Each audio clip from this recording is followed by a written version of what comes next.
Then there was something about they paved over Paradise and put up a parking lot. Those were good.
camera this one.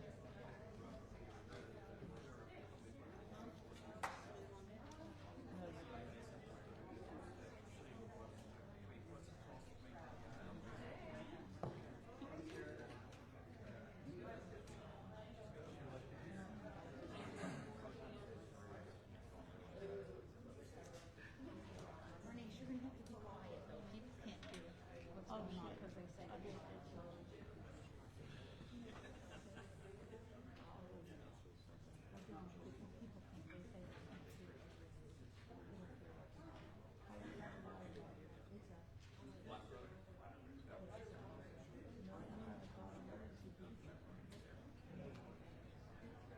Gee, where's Vicky here? I guess we'll just go have to.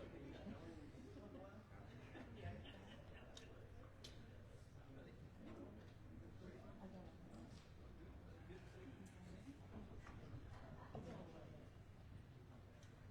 Just talk to us. And then you can put that. Do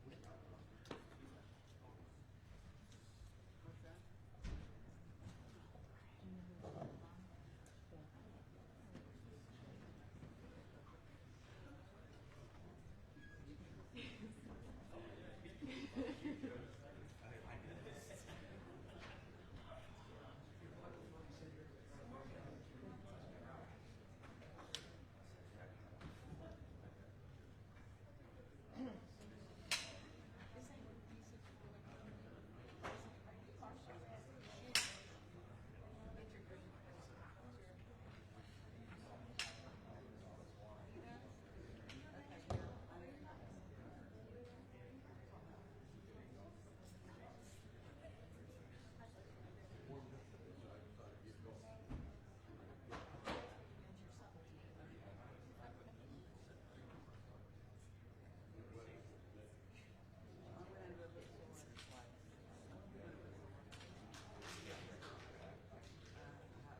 In the one way.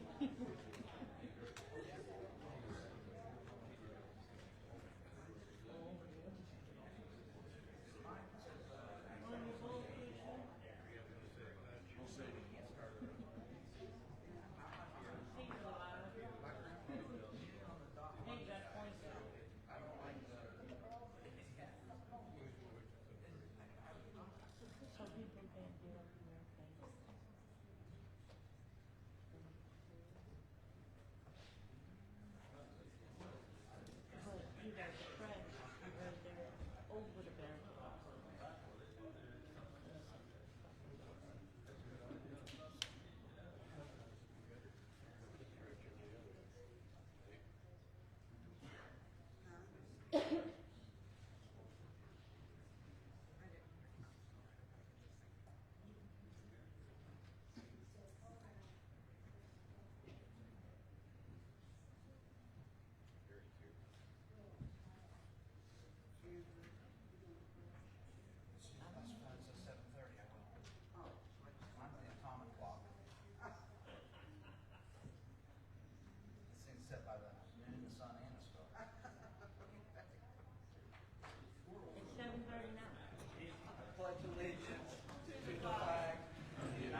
like to call this City Council meeting to order for 10 February 2026. Madam Clerk, the roll call, please. Mr. McCready? Here. Ms. Cool? Here. Mr. Brown? Present. Ms. Tuck? Here. Mr. Huffman? Here. Mr. Reynolds? Present.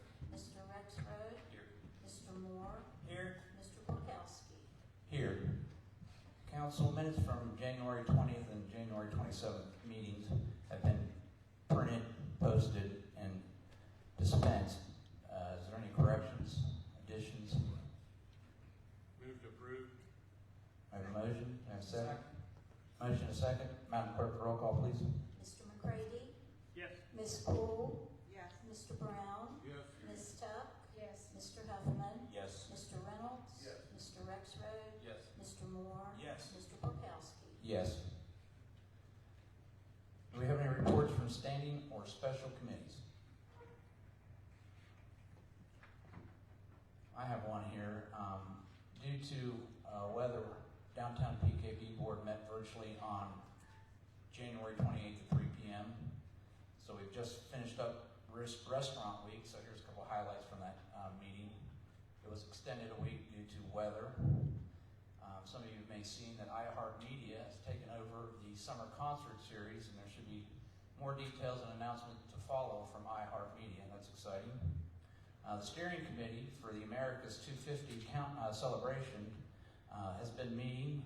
Some of the highlights subject to change is the Actors Guild is going to do a production of 10FEB2026 on Friday, 7/3 at Bicentennial Park. Plans for the 4th of July itself, opening ceremony with mock signing of the Declaration of Independence. They're planning on having food trucks, car show, cannon firing. They're going to do trolley tours of the historic district. Parkersburg Brewing Company is going to do their monthly bluegrass jam during that time. They'll have live bands and fireworks on the 4th of July evening. Committee is currently working to raise funds. With the W closing recently, there's now 16 restaurants downtown with 13 locally owned, and also some exciting new businesses going in at 929 Market Street. We have Reuben's Deli moving from Emerson down there, and Martin's Family Candy will occupy the other side of the building, so that'll be a great addition to downtown. Westbrook is currently renovating the West Banko building, and will be consolidating their administrative offices downtown. I've heard numbers from 20 to 40, so somewhere in there, jobs that will be relocated downtown. And they're planning to have those completed here within the next couple months. Construction has begun on the Wood County Development Authority and Downtown PKB joint offices. Those are going to be at the old Vision Care facility, old Civil War Hospital. They're projected 40 weeks of construction. Planned move-in date will be October of 2026. Their Wayfair committee is met, and they're working on exploring signage downtown that may be outdated and need moved or improved. Discovery World Theater is now open. The theater is called the Ember, and this, let's see here, this weekend I believe that is Thursday, I'm sorry, today's the 10th. So Thursday, February 12th, they're going to have a community and ribbon cutting from 5 to 7 p.m. Taste of Parkersburg this year will be May 9th, 6 to 11 p.m. And one piece of news to pass along is John Nicholson, a longtime board member. He preceded Downtown PKB as a Rediscover Parkersburg board member, and he was trying to readjust his schedule, and he announced his resignation. So we'd just like to thank him for his decades of service to our community. And that's all I got. Hearing no other reports, we'll move on to public forum. Our public forum will be 40 minutes in length, 4 minutes for each speaker. Madam Clerk, do we have anybody signed up tonight? Yes, sir. About a half dozen. The first one is Mr. Benoit, followed by Ms. Whitlatch.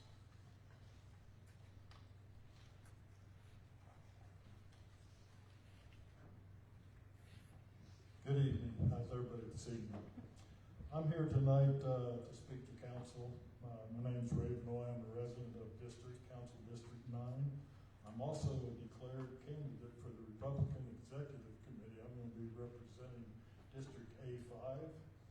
stood at this podium many times, and tonight I ask to you, not just as a taxpayer, but through the lens of my 40-year career in nuclear oversight.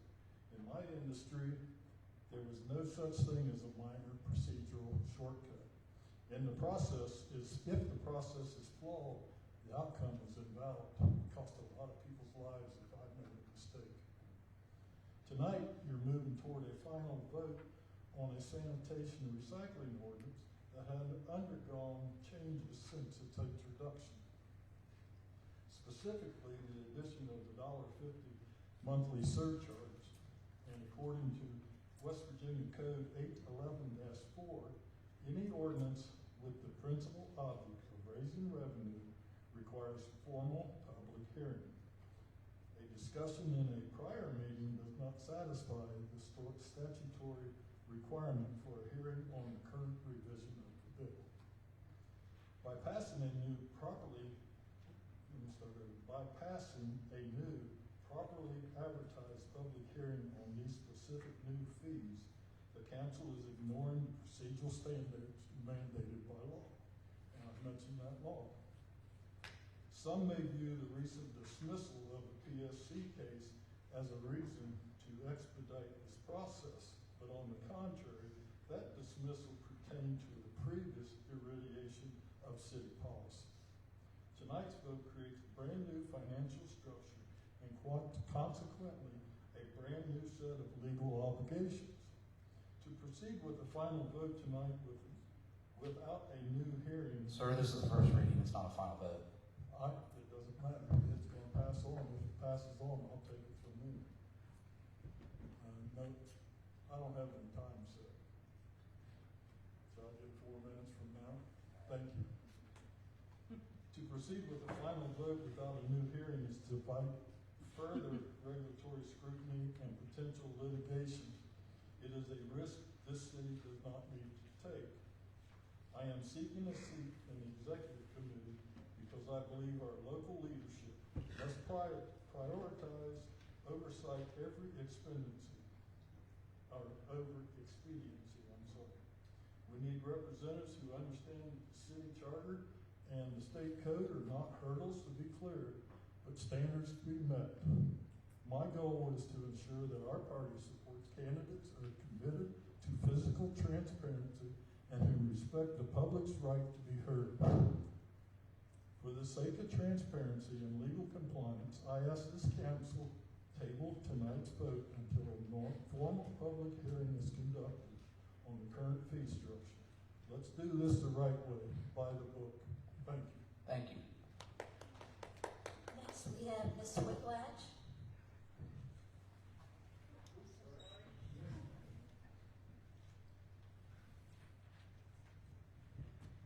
Okay. I wasn't going to come tonight. It's always a waste of time, but I'm here. Question, what is happening? Since we are only allowed to talk about what is on the agenda, it is usually too late. Article 955 tonight, changes to solid waste and recycling ordinances. The ordinance to be changed after one contract has already been signed. Should the ordinance have been amended before the contract was signed? I don't know.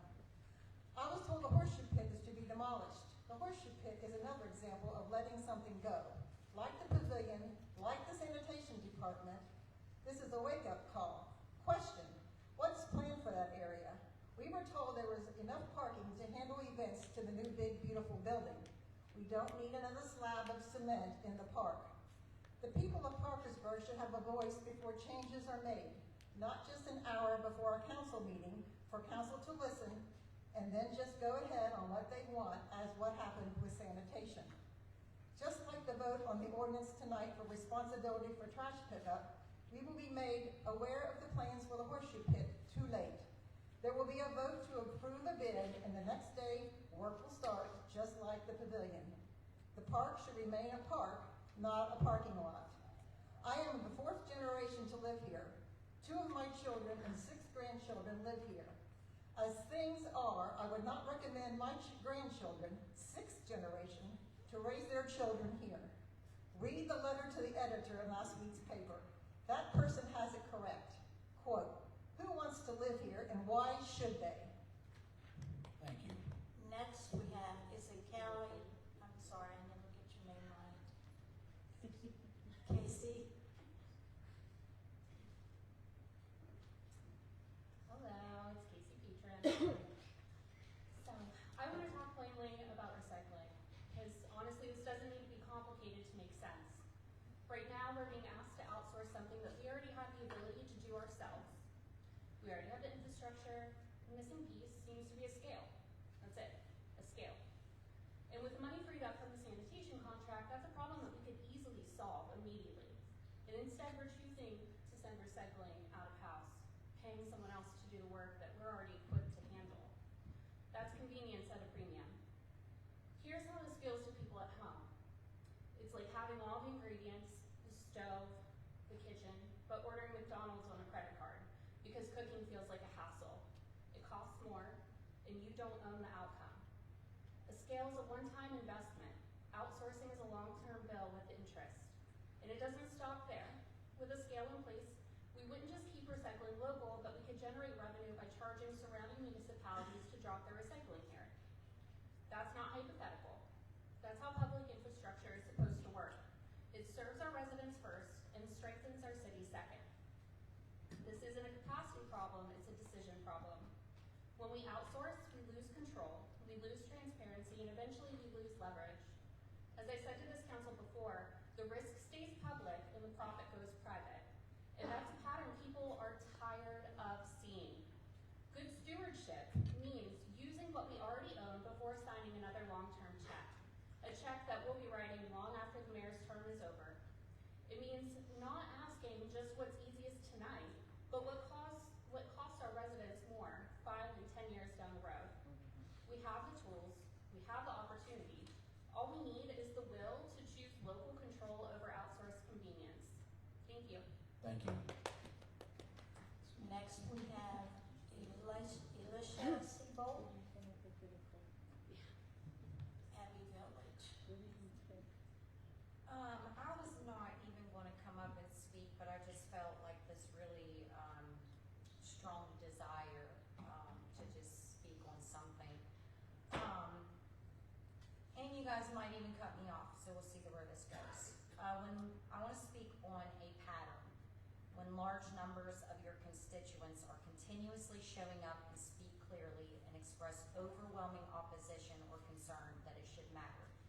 The public input should not feel symbolic, so we've totally removed public forum. We have to speak along agenda items, and I just don't feel that that's systematically okay. You know, we come up here and we speak and we're, you know, always at risk of being cut off because we don't know, like, if something's going to get misconstrued or something just doesn't want heard. And I'm not just speaking for myself, I'm speaking for everybody, a lot of people in the community, a lot. I can't say everybody. I can say that I have not met one single person that other city council members claim that there's been multiple constituents stating that they did not want this whole sanitation to happen. I've not once met one person. So with that being said, I think that this is a pattern. This happens to be, I totaled it up, the seventh thing that the community has obviously been against, and nobody wants to listen. We have the same 3 city council members that actually want to take in consideration what's being talked about, and everybody else is just... that's all I have to say. I do thank you for letting me finish, Andrew. I do, thank you. And I just hope that you guys sleep good and can make the right decisions. And again, we're going to remember this during election time. Thank you. Next, we have Brian Hayden. I've asked Mr. Moore to pass out a spreadsheet that I prepared. Brian Hayden, 631st Street. I'm providing you tonight with a spreadsheet to help make a point. Changes to Article 955 in regards to billing for recycling is destined to fail. On many different levels, it's destined to fail. The structure of the billing is designed to overcharge the people of Parkersburg by tens of thousands of dollars up until the point where we start to lose money. If participation in recycling is at 10% or below, the city will bring in from $39,000 to $62,000 of excess fees annually by overcharging the people. This overcharging is far in excess of any possible bad debt claim. Now, above 12% participation in recycling, and the billing is insufficient to cover the contracted charges. The nice thing about math and facts is they don't care how you feel. They're facts. I implore you to consult the city finance director and validate my numbers. I have an independent accountant go over my mathematics as well as my formulas. They're bulletproof. We're overcharging the people, we're under-delivering, and then if we do encourage participation, we're going to go broke doing it.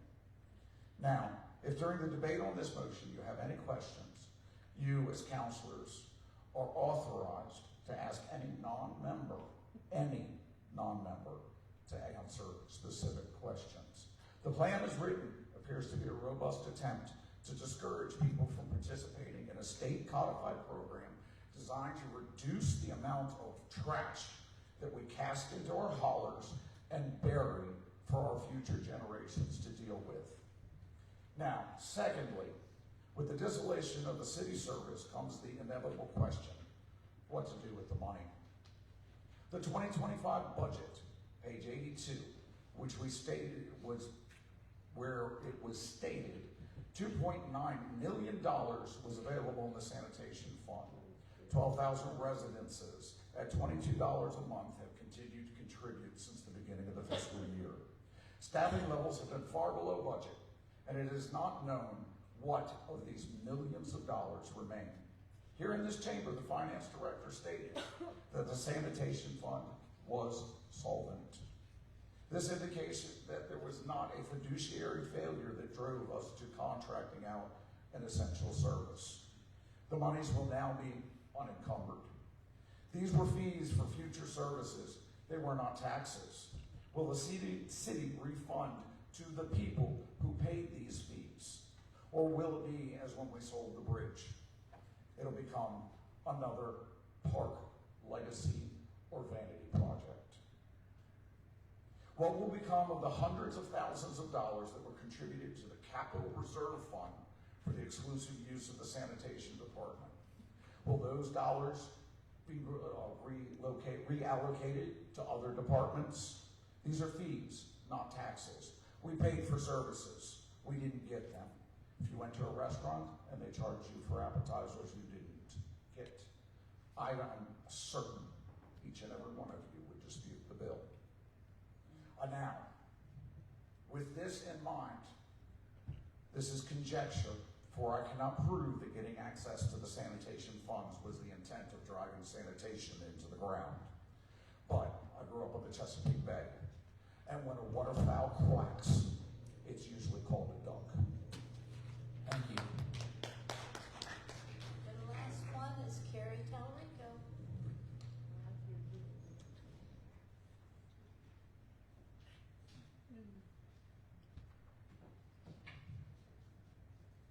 Hi, Carrie Talrico, District 2.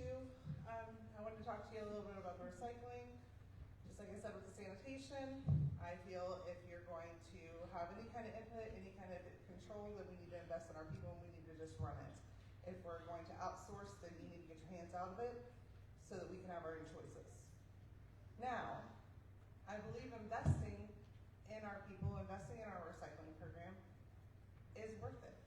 Save the guys that we have left. So I'll just run you through a real quick option. $5 per household, Parkersburg household. Parkersburg residents can get a tag or identifier. That would be $720,000 annual. We learned that the MRF was over $500,000, pull over $500,000 to run. You could do business subscriptions for $20 a month. I'm just giving examples to drop off. And out of the 4,000 businesses in Wood County, if 200 signed up, that would be an extra $48,000 per year. Also, if a city needed a place to bring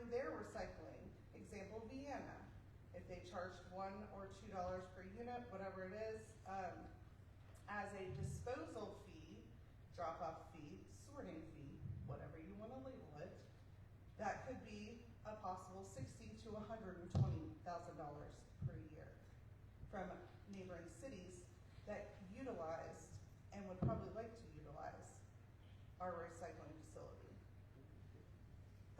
Also, if they didn't do it, it's less to sort, so it's really not that big of a loss.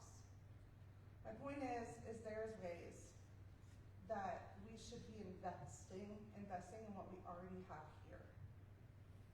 If we're not going to use it, then it needs to be the people's choice, and we need to just not have our hands in it. Thank you. Thank you. That's Anybody it. else, Madam Clerk? That's the last one, sir. Okay, message from the executive. Yeah, I got a couple of things here. First of all, and I'll ask Mr. Myers to weigh in on this, but I've been involved with city government as a counselor and mayor for 16 years, I guess. And with regards to public hearings and rate adjustments or making authority rate ordinances, those public hearings have traditionally been done in conjunction with the second reading. Is that my understanding, Mr. Myers? Yes. And you're confident that that meets the statutory requirement? The ordinance relating to the contract does not have a statutory requirement for a public hearing. The ordinance dealing with 955 does involve a rate change, and that does require a public hearing. Public hearing is always noticed for the final adoption, not the first reading. And that will be done before the February 26th meeting. Or no, 24th. Thank you. Mr. Giles, have you had a chance to look at this spreadsheet? I assume this is a document that was emailed that I didn't open because I don't do Google Docs. Have you seen this? Well, I just, you worked with Mr. Bukowski with regards to the rate structure to satisfy the 900 minimums. Could you give a little synopsis or a breakdown of, I mean, I remember Mr. Bukowski being very clear at the meeting, I think it was on Monday, I can't remember, when we talked about recycling. And, I mean, this is, I haven't checked the math on it, but we've been very clear all along, at least I recall Mr. Bukowski stating that once we reached a certain number of participants, subscribers, that there would have to be rate adjustments. Can you talk a little bit about your figures on that? Yeah, so the rate structure in these ordinances is $1.50 per household, okay? And that's what we're calling a surcharge. And that is expected to net approximately $200,000 in realized revenue. And then the per subscriber fee is $3 per subscription. Now, that is projected to net nearly $45,000 in realized revenue. So if we have, and that will pay for 1,330 subscribers. Now that's an estimate, you know, it all, and it'll take a little bit of time to build that subscriber base up. Now, when we looked at the subscription model and what it might look like for us, we took a look at the city of Huntington. The city of Huntington does a subscription-based model. Now, their current rate, I think, is somewhere around, $11 per month. And at $11 per month, they have 1,350-ish subscribers. And now their population is 1/3 larger than ours. And so we modeled our subscription estimate at a similar number, 1,330, given that our model is much more affordable for people who choose to recycle.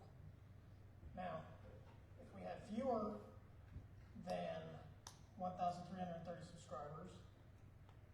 then there would be a surplus, which is 100% governed by city council.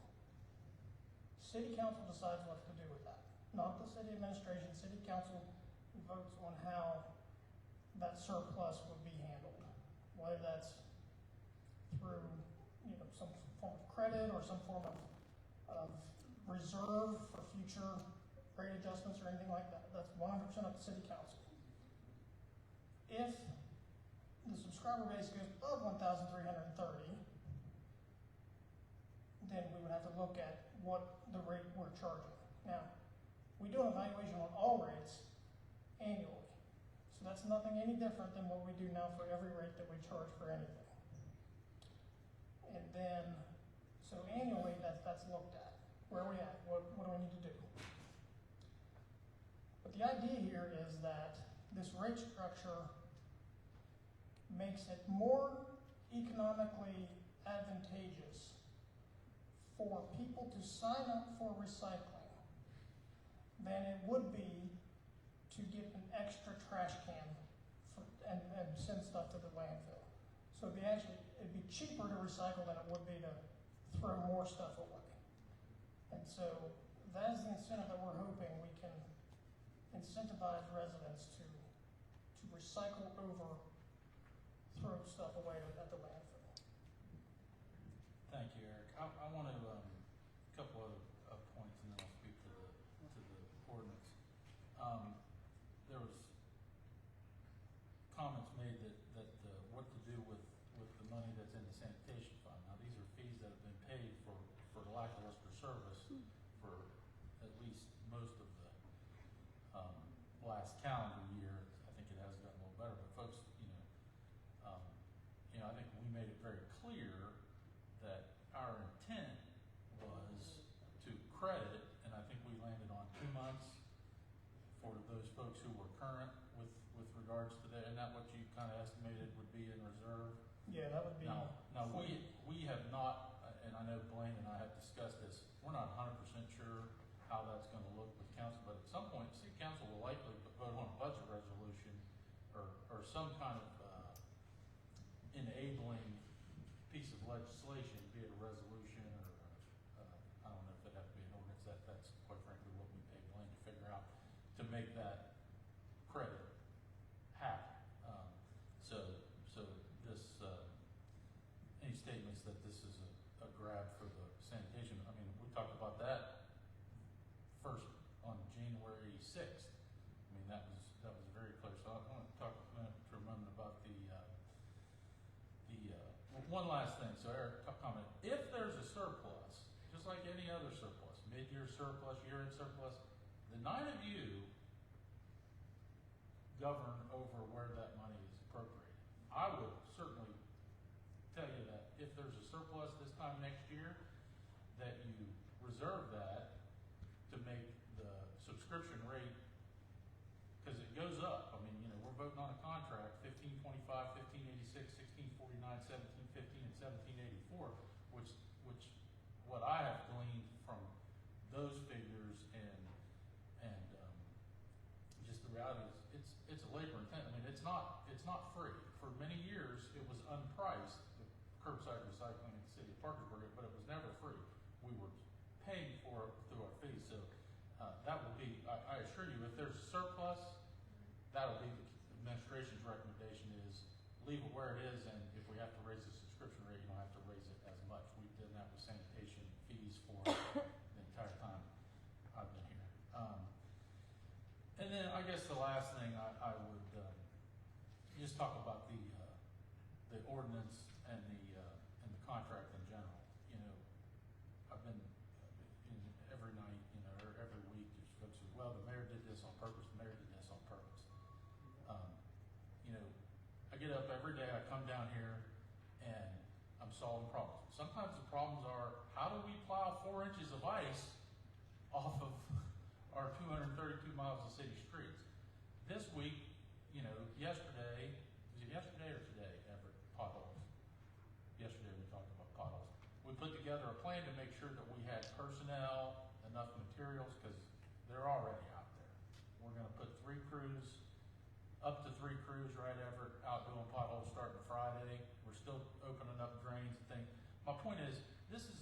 job is 99% about solving problems. Can't solve everybody's problem, all right? But we've obviously had much discussed, much belabored, labor participation, shortages, all that kind of stuff. We've talked about all that. What this ordinance does, and what this contract does, both issues tonight, get reliable, consistent trash service. And more importantly with the recycling, restores a service that we're statutorily obligated to provide to our residents, and it does it for, I applaud Mr. Bukowski and Eric for the $1.50. It shares the cost.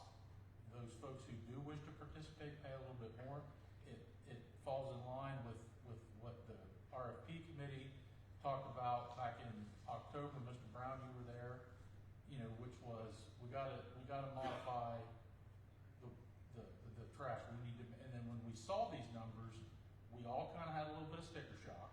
I mean, I know I did. I know Mr. Bukowski did. And over the course of the few weeks after we got these prices, we thought, this is not going to be economically feasible for a lot of residents. Folks are just going to say, well, hell, I could just get an extra can for, I don't have that contract in front of me, $4.75 a month. So why would I recycle? I could save myself $8, $8.75 or whatever it is in the first year.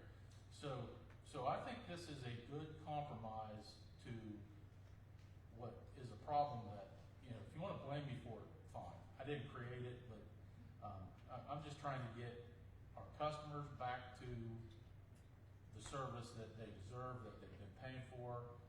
And then the last thing I'll say, I'm not categorically opposed by any means to go out and get your own trash service, but that does, the piece of this through the solid waste in particular that we got to lose sight of, we can't lose sight of, is we have anywhere from 1,000 people in any given month to 1,200 that don't pay their bills. You don't pay your bill to a private hauler, they're not going to pick up your trash, I assure you. And that is a concern that I heard from several of you going back to the last summer. How are we going to ensure? So that is why I advocated for, we negotiated a contract with Waste Management, and why we retained the bill. Make no mistake about it. I mean, hell, there are people here in this room tonight who owe the city over $1,000. I'm not going to tell you who they are, but there's folks in this room who haven't paid their trash bills and police fees for months and months and months, probably years. And that's just the reality that we live in, So I encourage council to adopt the ordinance, approve the contract on first reading, and I know Mr. Rupert from Rumpke is here, and that's all I have. Thank you. Thank you, Mayor. Moving down, we have an ordinance that's been tabled. I'd ask we make for a motion to remove from the table.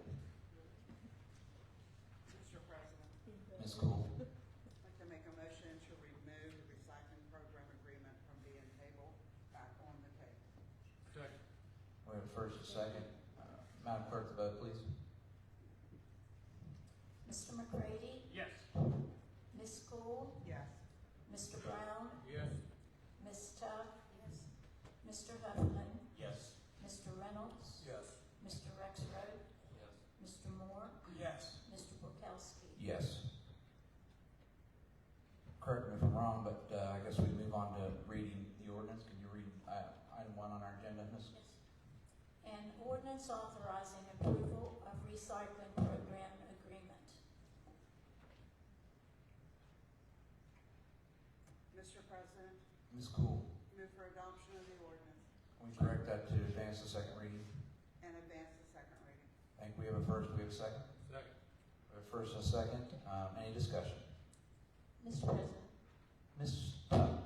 I wonder if we might ask Mr. Rupert to just address the situation from Rumpke's point of view. We've had several meetings and we haven't heard from him. Would it be possible to describe your plan and just so that we can be familiar with what is being done with this contract?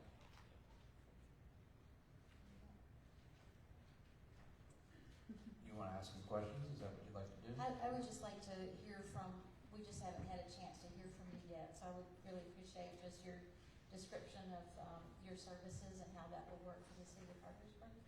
Are you okay with that? Would you like to come to the podium, please? Thank you. Thank you. What all questions do you have? I mean, you want to talk, I mean, from a summary on how we implement it to first day pickup, or? Yeah, I think many of us just are, some of us have read the contract millions of times. Right. And others Well, really haven't known exactly what we're being offered, so it would help folks if we hear that. Well, we turned a bid in. Well, first of all, my name's Nick Rupert, run through Waste and Recycling, 1265 East Canal Street, Nelsonville, Ohio. We turned in a bid for curbside recycling for the city of Parkersburg. It involves a 95-gallon cart serviced every other week. Now, how do we get there on that piece of it? And what we do is work with the mayor, council on, we need to do a marketing type program on that through social media, city's website, and say, okay, we're gonna do 60 days or 90 days of, hey, look, we need you to sign up. We have either, like when we did Huntington, West Virginia, we had it was,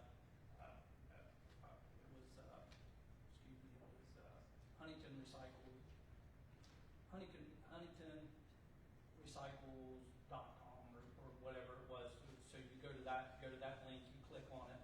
So anybody that wants to sign up for it, they would list their first and last name for the service address, service address, and then you would need to list your billing address and the number of cans that you would want for that on there. So, and the reason why you want to do that is so you're not coming over for, you're trying to deliver all these carts at one time instead of that. And then also you're able to build a list up. We also request an email address and a phone number on that as well. So if something changes with recycling and we add a product to that list, we can do a mass email so everybody gets it immediately. One of the other things with that being said, I'm talking about acceptable items.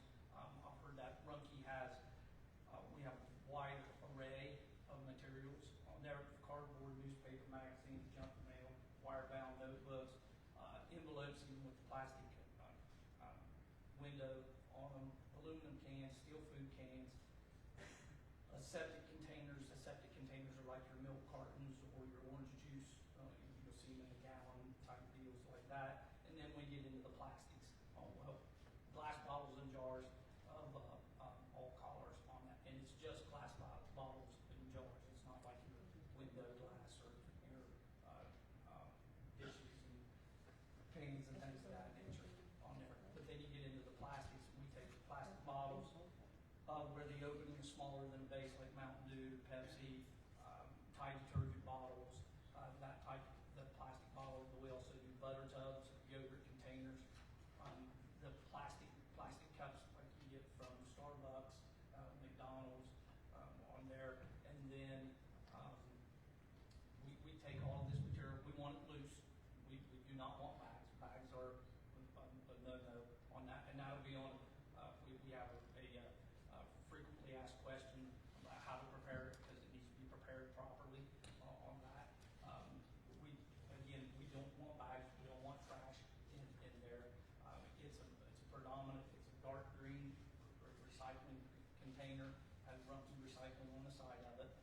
You throw all your materials into that loose, driver will come by, he'll flip the lid up, and he'll start to empty it. If he notices that there's trash in there, he's not going to sort it at the curb. All that does is just enable a resident to do it. He's going to tag it, he's going to put a tag on it, he's going to note it on his route sheet that, hey, this is the, there's check boxes on it that it is on there. So that, what that does is that lets the resident know that, hey, our driver was there, but these materials are unacceptable on that. And then he will go on that. We cannot take trash that's in these recycling carts. And then we would take that material and then it'll make its way to Columbus, and we'll process it. You guys are more than welcome on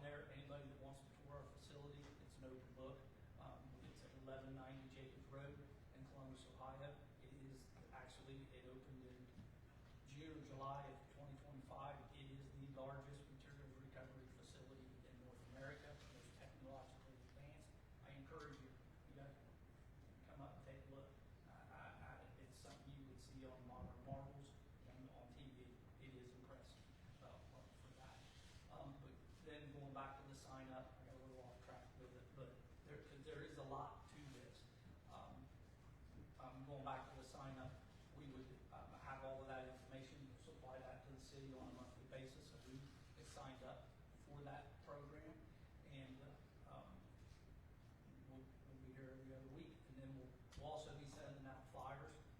That's one of the important things on the email address on there, is because it's like, okay, once we get an idea of how many people are in here, we will break this down into routes. Do we split the town in half?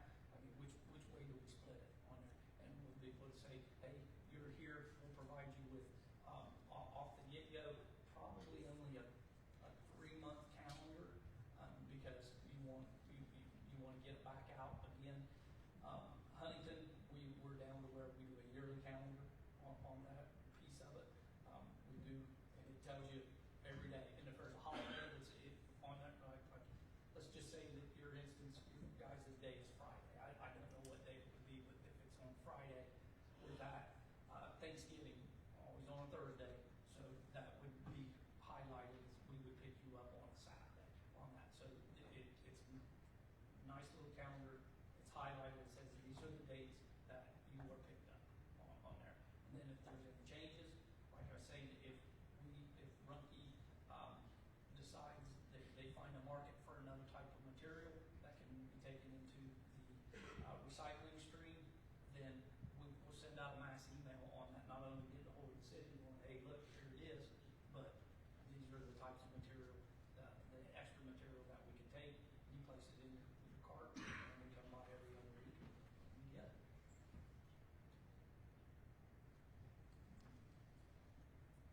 That's what I appreciate that very much. Thank you. Any other questions? Thank you.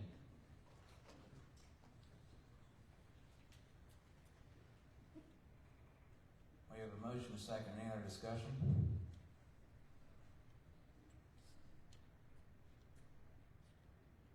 Yeah, I got something to say.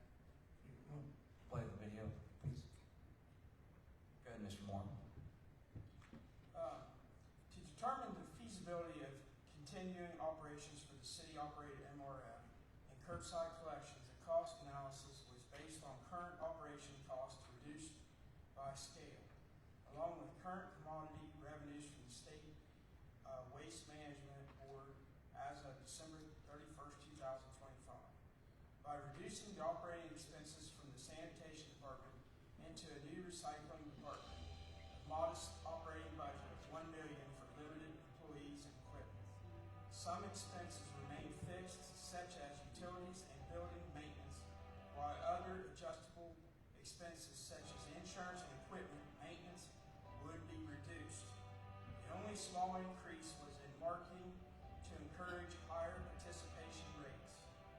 Revenue from commodities was estimated to be reflective of a 3-year historic average. Using historic revenue and participation rates by charging only those subscribing to recycling service, the monthly fee would be $22 to $23 per customer.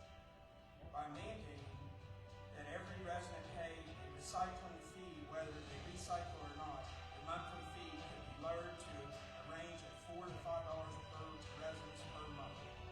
Both result in a higher monthly fee as opposed to utilizing contract labor with the industry leader providing the service in a much more efficient and improved manner. There is no fair method to continue the processing of materials from county-wide non-residents at the expense of Parkersburg residents and taxpayers. The proposed contract with the company revised rate ordinance will provide those residents who wish to participate in recycling to do so in compliance with the state law, environmentally conscious manner, and with more fairness to all residents and rate payers. Thank you, Mr. Moore.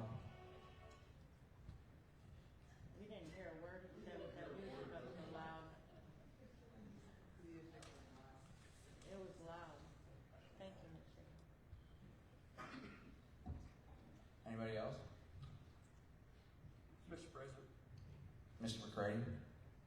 Along with that, this proposed contract and revised 955 ordinance accomplish multiple things that are important to curbside recycling that have been provided in the past, and certainly are a solution to the current state of curbside recycling in Parkersburg. By contracting with Rumpke, the materials acceptable for recycling are increased to include number 5 plastics, plastic food containers, and even paper coffee cups. Rumpke plans to maintain a robust list of materials and that they will recycle at the curbside. Single stream collection means no longer will residents have to sort their recycled materials into multiple containers. The weather will not affect the ability for materials such as cardboard and paper to be recycled, as the collection will be in covered containers to limit their becoming wet and then becoming trash ending up in the landfill. Recyclables processed by Rumpke are 98% recovered as they have advanced in their recycling model with the new multi-million-dollar recycling facility in neighboring Ohio. This multi-million-dollar facility is 250,000 square feet, coupled with Rumpke nearly 100 years of experience. They're an industry leader in recycling and are positioned to make the products our customers intend to be recycled. This compromise rate ordinance allows customers to decide on their waste and recycling, considering their usage and financial impact, with consideration given of what is the most suitable to their personal and household needs and conditions. And that's all. Thank you, Ms. McCready. Mr. President, Ms. Cool? I have two questions that I've got set up, so I want to ask the mayor. I've had people ask me, I know what it is, they want to hear it said publicly. The MRF is going to close, correct? Yes, we're required to provide curbside recycling. Yes, our intention is to close the MRF because you just saw a video of where our material is going to end up, correct, Mr. Rupert? You guys didn't build that thing to take your recycling to your competitors, I assume. And you know, if that's been a county-wide facility for 40 years, 30 some odd years, used by the county. I mean, I think we've, you know, everybody's heard me say the Solid Waste Authority has the authority to do so if they choose to do that. And you know, that's another potential use for any surpluses. If council elects to do that, you can partner with them. And I mean, I think you have a fiduciary duty to our resident customers. I mean, I love people in mineral wells as much as the next guy, but for many years, our customers have been subsidizing countywide recycling programs. So yes, the MRF would cease operations. Thank you. I have one question for our city attorney, Mr. Myers. Mr. Myers, does this ordinance comply with the state law on curbside recycling?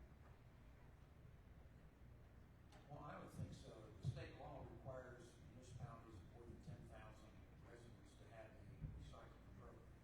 That's been in place for 30-some years.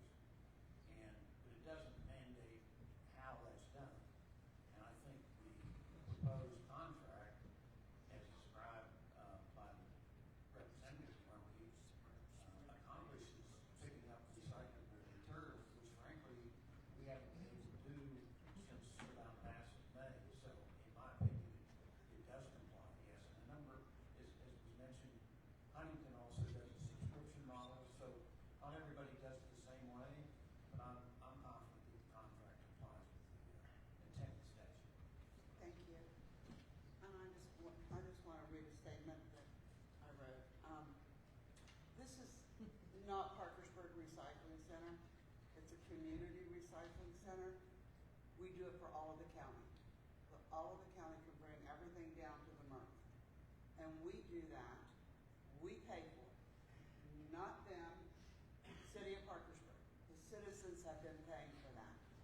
The initial investment was provided by the Wood County Solid Waste Authority and accepts recycled products from residents residents throughout Wood County, including Vienna, Williamstown, North Hills, Parkersburg, and all unincorporated areas. I've been taking my recycling down there, you would not believe how many cars came from Ohio, which you, citizens of Parkersburg, have been paying for. My understanding was this was not meant to be a commercial recycling center for commercial use by carriers or private businesses. The city of Parkersburg MRF processed all the recyclable products collected in Wood County for 33 years, beginning in 1994. This service included the processing of materials collected by private carriers who collected fees for the curbside service, but paid no fee for the processing, which has been 100% paid by the Parkersburg residents and taxpayers. No one else put any money into it. The administration ceased the free service to commercial waste haulers December of 2025.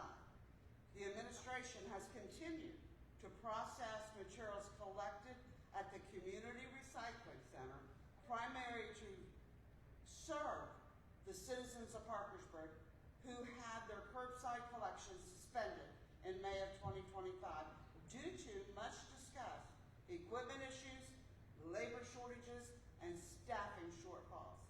These materials continue to be processed at the expense of Parkersburg residents, not being charged a dime.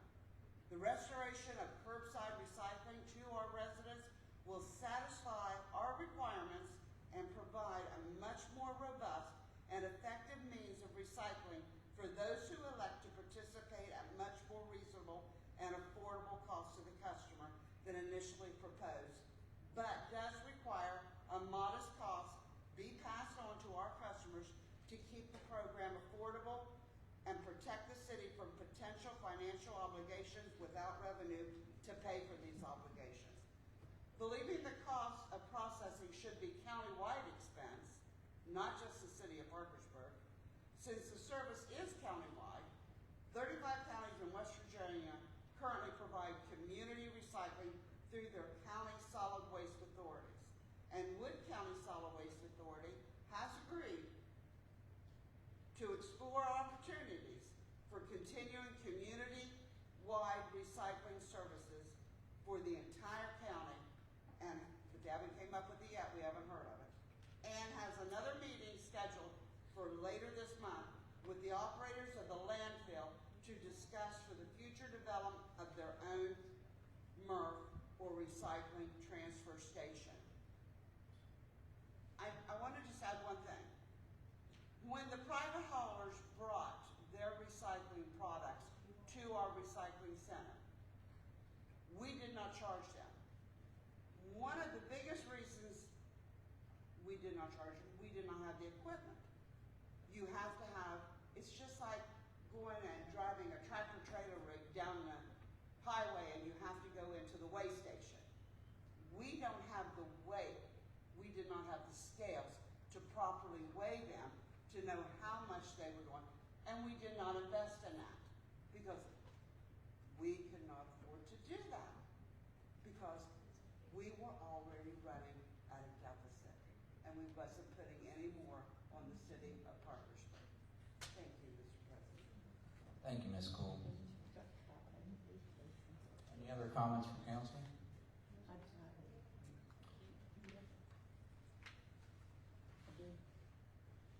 So, since I've been involved with this, I'd like to give a little bit of history on where we're at and how we got to this point. So in October of this year, or last year actually, that's 2025, when the committee met to review the RFP responses, it became apparent that the city could save our customers some money if we were to separate the solid waste collection service from curbside recycling.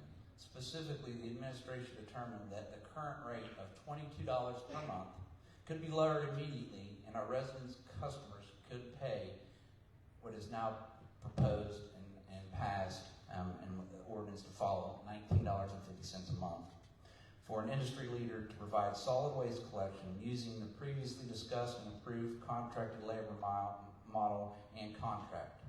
Now, with the proposed 2-month credit, that would actually, first year of this contract, would bring your fees for solid waste removal down to $16.25 for the first year of service.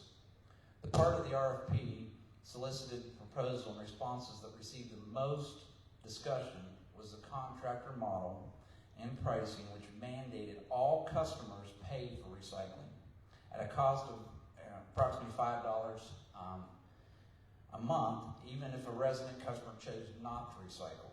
Many of us on the committee, myself included, felt this model and contract would result in a substantial amount of our residents' money being remitted to a contractor for a service that they did not use. Conservative estimates show potentially $500,000 a year, $500,000 a year, could have been collected and remitted to a contractor for a service not received. In researching additional options, it was discovered West Virginia allows a subscription-based service in which only those choosing to use the service are charged. Therefore, an additional RFP was advertised to see what options this would provide.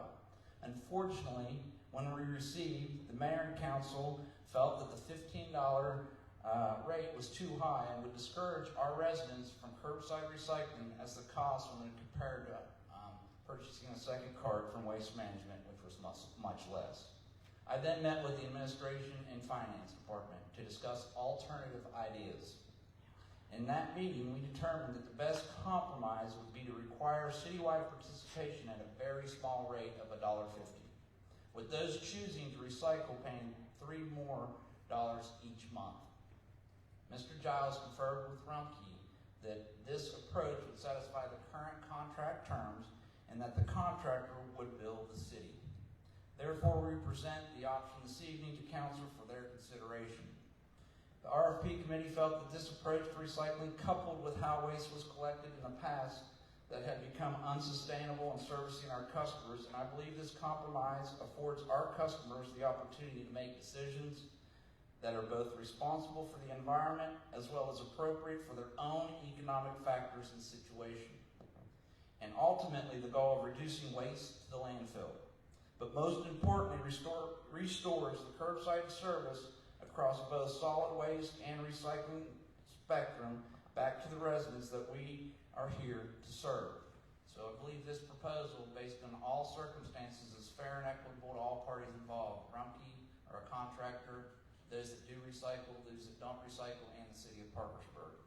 So with that said, we've tabled this for a month. I've yet to hear an approach, a different approach, and if that's the case, it really comes down to one simple question. Are you for or against reestablishing curbside recycling? So I urge passage. Thank you. Any other questions or comments? Hearing none, Madam Clerk, vote please. Mr. McCready? Yes. Ms. Poole? Yes. Mr. Brown? Yes. Ms. Tuck? No. Mr. Huffman? Yes. Mr. Reynolds? Yes. Mr. Rexroad? No. Mr. Moore? Yes. Mr. Polkowski? Yes. Ordinance on first reading passes. Madam Clerk, item 2. An ordinance amending and reenacting Article 955.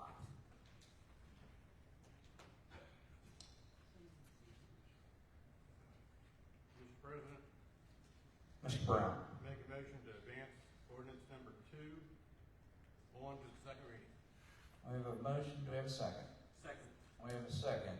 Any discussion?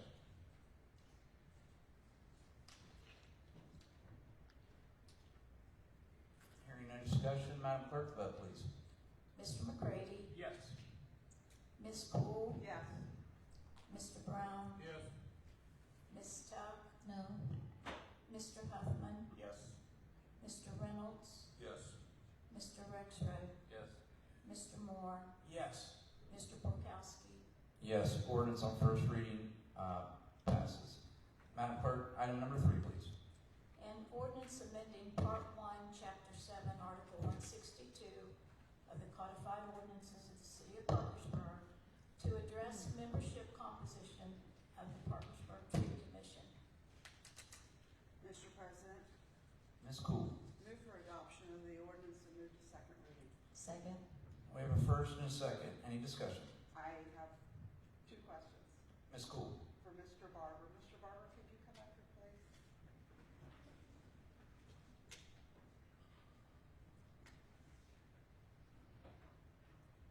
I'm so sorry. Everyone knows about the passing of our arborist. Have you found another arborist for the tree commission? Are you looking? So we're proposing to eliminate that section. So the section is back in 2014. The tree commission has 8 seats. 4 are already accounted for. We have the city planner that has a seat, a city council representative, the city arborist, and the public works director. Since I've been with the city hasn't had a city designated arborist. So we're proposing to eliminate that section and free up the space for a 5th member at large. Thank you. Any other comments, questions, or discussion? Mr. President? Ms. Todd? I am the council liaison on that committee, and it's a very active committee. Everybody on it is very committed to Parkersburg being a tree city and Arbor Day and lots of different activities and planting trees. I think we have 39 trees planted for planned to plant this fall. And so I feel very supportive of this ordinance because I think we do need those other members of the community to fill that committee out. There's a significant amount of work that that committee does, and so I think it would benefit us to have the full body of that committee without the designating one to be the arborist. I think we wouldn't be opposed if we could find someone, but I think that to reserve the seat for somebody that we don't have right now kind of limits the work of that committee. Thank you, Ms. Tuck. Any other comments? Hearing none, Madam Clerk, the vote, please. Mr. McCready? Yes. Ms. Cool? Yes. Mr. Brown? Yes. Ms. Tuck? Yes. Mr. Huffman? Yes. Mr. Reynolds? Yes. Mr. Rexroad? Yes. Mr. Moore? Yes. Mr. Borkowski? Yes. Ordinance on first reading passes. I have a motion to adjourn. Move adjourned. Have a second? Second. We're adjourned.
think statutorily we're allowed to charge customers that are not Parkersburg residents. We can't collect fees from non-city residents.